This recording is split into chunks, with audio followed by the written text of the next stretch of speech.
నరసింగాపూర్ శివారులోని పోచమ్మగుట్ట వద్ద గత పూర్వీకుల నుండి ఇక్కడ నరసింహస్వామి విగ్రహం వెలిసి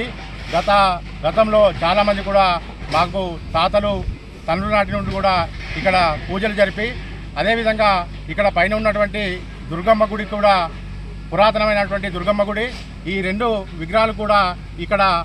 పవిత్రమైనటువంటి ఈ ప్లేస్లో పోచమ్మగుట్టకు వెలిసిన సందర్భంగా గతంలో కూడా పూజలు చేసిన సందర్భాన్ని గుర్తు చేస్తూ గత 10 సంవత్సరాలుగా ఇక్కడ ఉన్నటువంటి ఏదైతే ప్రజలు ఇక్కడ చెట్లు ఇది చెరువు కట్ట పని జరుగుతున్న క్రమంలో విపరీతమైన చెట్లు పెరిగి ఈ యొక్క పురాతన ఆలయం వెలిసినటువంటి విగ్రహంపై పుట్టలుగా పెట్టి ఇక్కడ ఉన్నటువంటి ఈ ప్రాంతం అంతా కూడా చెట్లతో నిండిపోయిన సందర్భంలో ఇక్కడ ఉన్నటువంటి భక్తులందరూ గ్రామ ప్రజలందరూ కూడా ఈ యొక్క విగ్రహాన్ని మనం పూర్వీకుల నుంచి ఉన్న విగ్రహాన్ని వెలికి తీసి దానికి పూజలు చేయాలని చేస్తున్న సందర్భంలో మాకు ఉన్నటువంటి ఇక్కడ ఉన్నటువంటి కొంచెం మంది భక్తులు అందరం కలిసి ఈ యొక్క తొవ్వను వెడల్పు చేసి ప్రజలకు అయిన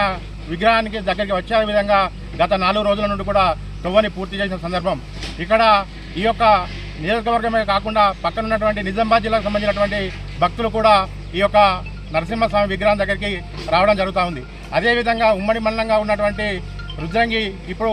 మండలం ఏర్పడిన సందర్భంలో రుద్రంగిలో దాదాపు ఒక 15 కుటుంబాలు కూడా వారి యొక్క ఇంటి దైవంగా పిలుస్తున్నటువంటి ఈ నరసింహస్వామి విగ్రహానికి ప్రజలు ఈరోజు ఈ శ్రావణ మాసం సందర్భంగా కూడా ప్రతిరోజు కూడా ఇక్కడ గుంపులుగా వస్తూ మహిళలందరూ కూడా సంతోషంగా నరసింహస్వామి విగ్రహాన్ని పూజలు చేస్తున్న సందర్భాన్ని గుర్తు చేస్తూ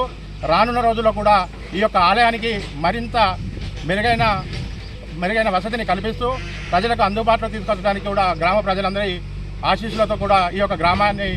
అన్ని రకాల కూడా ఆ యొక్క నరసింహస్వామి ఈ యొక్క ప్రజలకు ఆయుర ఆరోగ్యాలు అదేవిధంగా ఐశ్వర్యాలతో పాటు పాడి పంటలు కూడా వర్షాలు సమృద్ధిగా కురిసి ఈ యొక్క గ్రామాన్ని చల్లగా చూడాలని మేము ప్రతిరోజు కూడా దేవుణ్ణి ప్రార్థిస్తూ ఈరోజు కూడా ఇక్కడ ఉన్నటువంటి చాలామంది భక్తులు ఆ యొక్క గుడి నిర్మాణానికి కూడా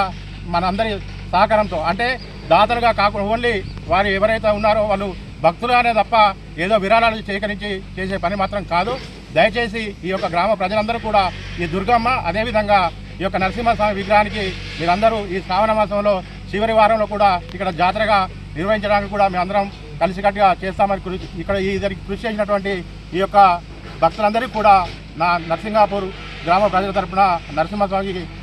పూజలు చేసి వారందరూ ఆయురారోగ్యంతో ఉండాలని మరోసారి కోరుకుంటూ ఉన్నాను.